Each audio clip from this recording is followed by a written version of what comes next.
Iran ও ইসরায়েলের মধ্যে গত এক মাস ধরে চলা যুদ্ধ থামাতে এখন ৪৫ দিনের একটি সাময়িক যুদ্ধবিরতি নিয়ে আলোচনা চলছে। মার্কিন সংবাদ মাধ্যম এক্সিওস জানিয়েছে, যুক্তরাষ্ট্র, ইসরায়েল এবং মধ্যপ্রাচ্যের বিভিন্ন দেশ এই যুদ্ধবিরতির বিষয়ে কাজ করছে। তবে এদিকে প্রেসিডেন্ট ডোনাল্ড ট্রাম্প ইরানকে তাদের অবরোধ তুলে নেওয়ার জন্য আগামীকাল মঙ্গলবার পর্যন্ত সময় দিয়েছেন। তিনি হুমকি দিয়েছেন যে এই সময়ের মধ্যে চুক্তি না হলে ইরানের বিদ্যুৎ কেন্দ্র সহ সব গুরুত্বপূর্ণ জায়গা ধ্বংস করে দেওয়া হবে। তবে কূটনীতিকরা মনে করছেন, ট্রাম্পের হুমকির চেয়ে এই ৪৫ দিনের যুদ্ধবিরতি পরিস্থিতি শান্ত করার জন্য বেশি কার্যকর হতে পারে। আলোচনাধীন এই যুদ্ধবিরতি মূলত দুই স্তরে কার্যকর হবে। প্রথম স্তরে ৪৫ দিন ইরান, যুক্তরাষ্ট্র ও ইসরায়েল একে অপরের লক্ষ্যবস্তুতে হামলা চালানো থেকে বিরত থাকবে।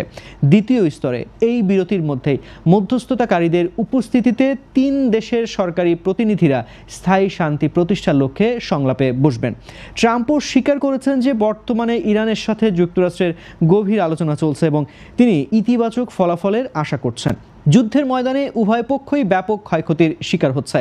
গতরাতে তেহরানের একটি আবাসিক এলাকায় যুক্তরাষ্ট্র ও ইসরায়েলি হামলায় ৬ শিশুসহ মোট ১৩ জন প্রাণ হারিয়েছে। হামলায় শরীফ বিশ্ববিদ্যালয়ের মসজিদ ও গ্যাস স্টেশনও ক্ষতিগ্রস্ত হয়েছে। অন্যদিকে ইরানের ব্যালিস্টিক ক্ষেপণাস্ত্রের আঘাতে ইসরায়েলের হাইফা শহরে ২ জন নিহত হয়েছেন এবং মধ্য ইসরায়েলে শার্পনেলের আঘাতে এক নারীসহ বেশ কয়েকজন আহত হয়েছেন।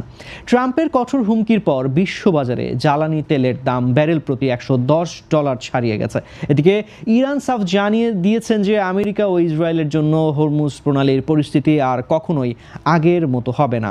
ইরানের ইসলামিক বিপ্লবী গার্ড কর্পস IRGC জানিয়েছে, তারা এই জলপথে নতুন ব্যবস্থা কার্যকর করছে, যেখানে যাতায়াতকারী জাহাজগুলোকে ট্রানজিট ফি দিতে হবে এবং নির্দিষ্ট কিছু দেশের জাহাজের ওপর কঠোর বিধিনিষেধ